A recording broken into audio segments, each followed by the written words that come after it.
Rasulullah sallallahu alaihi wasallam bersabda, yaqulullah jalla wa ula, berfirman Allah Subhanahu wa taala yang maha agung dan mulia, man jaa bil hasanati falahu asyru amsalha au azyad.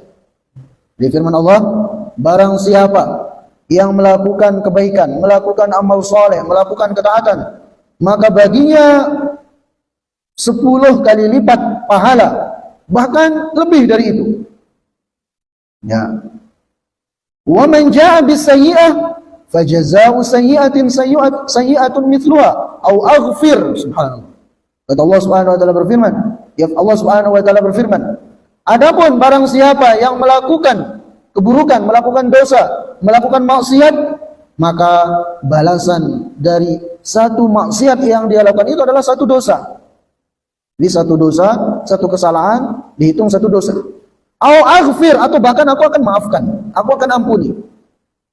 Kemudian Allah berfirman, wa ma taqarraba minni wa man taqarraba minni shibran taqarrabtu minhu dhira'a. Dan barang siapa yang mendekat kepadaku, firman Allah, barang siapa yang mendekat kepadaku satu jengkal, aku akan mendekat kepadanya satu hasta. Wa man taqarraba minni dhira'an taqarrabtu minhu ba'an. Dan barang siapa yang mendekat kepadaku satu hasta itu dari ujung jari sampai siku. Nah, barang siapa yang mendekat kepadaku satu hasta, aku akan mendekat kepadanya satu depa dari ujung jari sampai lengan. Ya, jadi barang siapa yang mendekat kepadaku satu hasta, aku akan mendekat kepada dia satu depa.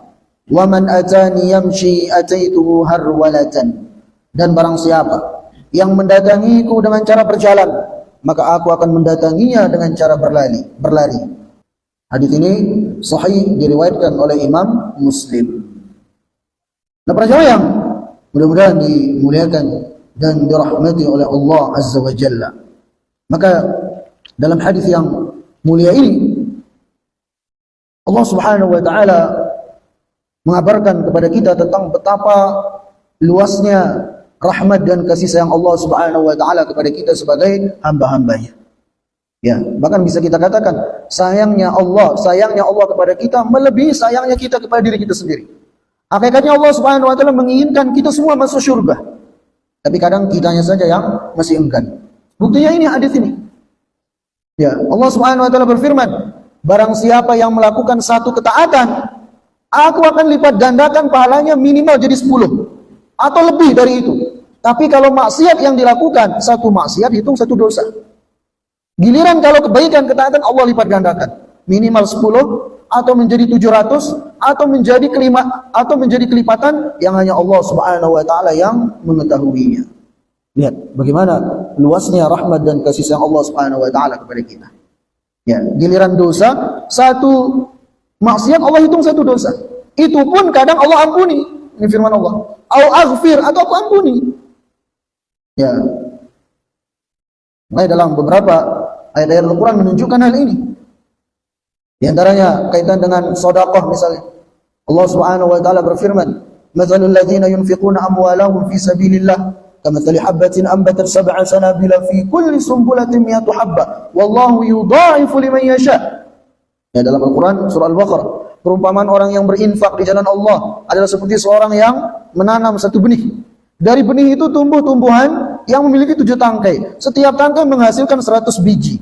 Berarti ya, satu kebaikan Allah lipat gandakan menjadi 700 kali kebaikan. Wallahu yudha'ifu liman yasha. Bahkan Allah Subhanahu wa taala akan lipat gandakan lagi kebaikan itu menjadi kelipatan yang lebih dari itu bagi siapa yang Allah Subhanahu wa taala kehendaki. Subhanallah. Ya.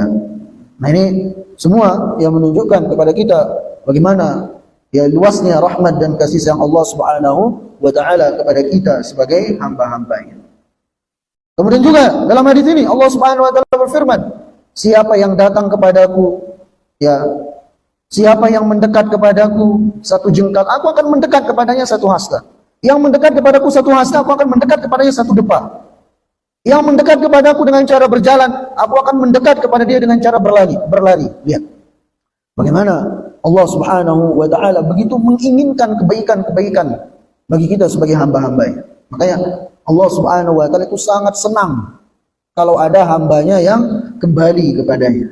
Kalau ada hambanya yang bertaubat kepadanya setelah sudah banyak melakukan dosa dan maksiat, bergelimang dengan dosa dan maksiat, kemudian dia bertaubat, bersimpuh, mengakui kesalahan-kesalahannya, kembali kepada Allah Subhanahu wa taala, ya, kembali ke jalan hidayah, maka Allah Subhanahu wa taala sangat senang dengan taubatnya si hamba itu. Bahkan dalam sebuah hadis yang sahih, Nabi SAW menggambarkan, ya, tentang bagaimana begitu senangnya Allah Subhanahu wa taala terhadap taubat seorang hambanya daripada senangnya seseorang yang dia sedang dalam perjalanan di padang pasir membawa untanya. Di atas untanya itu ada makanannya, minumannya di tengah padang pasir.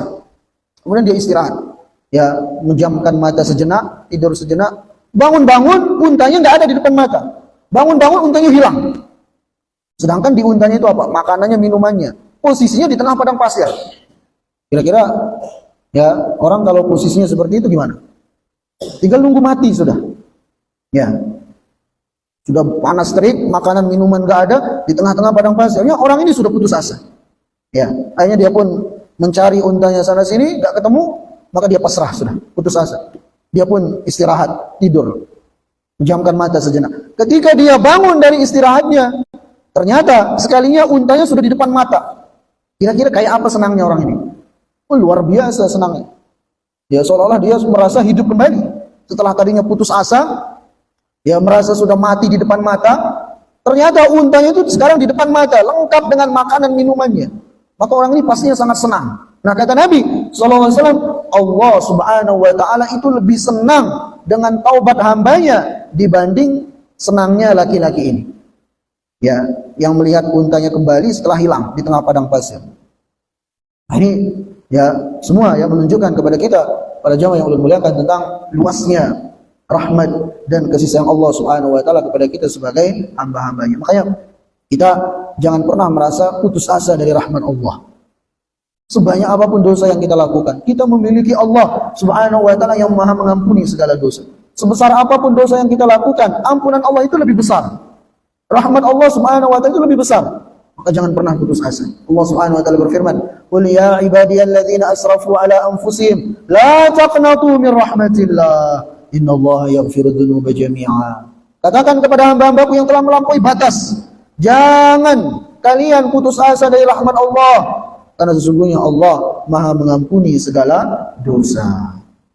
Nah, kemudian para jamaah yang mudah-mudahan dimuliakan dan dirahmati oleh Allah Azza wa Jalla, di sini Syekh menyebutkan kepada kita beberapa faidah yang bisa kita ambil dari hadis ini.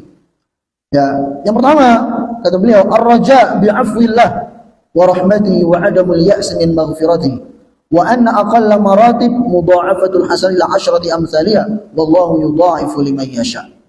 Jadi hadis ini mengisyaratkan kepada kita tentang keharusan bagi kita untuk terus berharap. Ya, untuk jangan pernah kita putus asa dari rahmat, dari ampunan, dari kasih sayang Allah Subhanahu wa taala. Ya, karena Allah Subhanahu wa taala Maha mengampuni segala dosa. Rahmat Allah Subhanahu wa taala sangatlah luas.